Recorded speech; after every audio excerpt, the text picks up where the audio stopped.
International, quali sono le opportunità di stage e i tirocini per i giovani studenti veneti per ampliare il loro bagaglio di conoscenza da mettere poi a frutto nello sviluppare un'attività lavorativa all'interno del Made in Italy?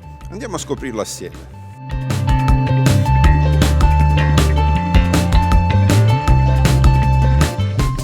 Tutto quello che è alternanza scuola-lavoro, esperienza all'interno di un'impresa, lavorare con esperienze vere è dimostrato che aumenta la capacità dei ragazzi di affrontare i problemi, di risolvere quei problemi, di essere proattivi.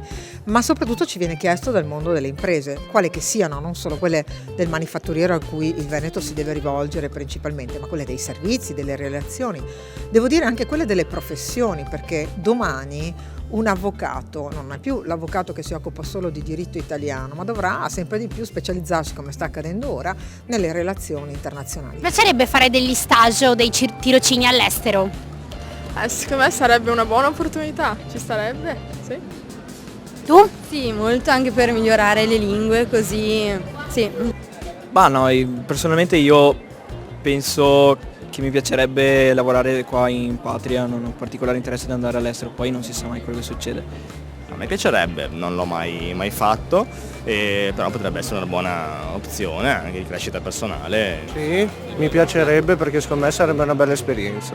Siamo una terra a vocazione internazionale. Già solo questo ci mette nelle condizioni, e la Regione ha fatto esattamente questo, di allineare tutti gli strumenti affinché si possa fare, favorire gli stage, favorire i tirocini estivi, tirocini di inserimento lavorativo, favorire molto l'alternanza scuola-lavoro, i progetti di ricerca che l'università fa applicati all'impresa, con una premialità per tutto ciò che guarda al irrobustimento di un sistema economico che deve essere sempre più internazionalizzato.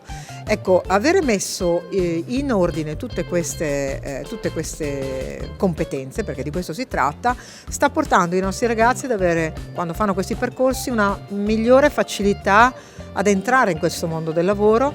Le imprese ce lo chiedono, il dialogo con il mondo dell'economia e del lavoro è sempre stato quel dialogo che ci ha permesso anche di puntare su degli obiettivi e coglierli. In tutta questa operazione a beneficiarne sono principalmente i ragazzi, perché è a loro che dobbiamo dedicare i nostri sforzi per poter avere una buona qualità del lavoro.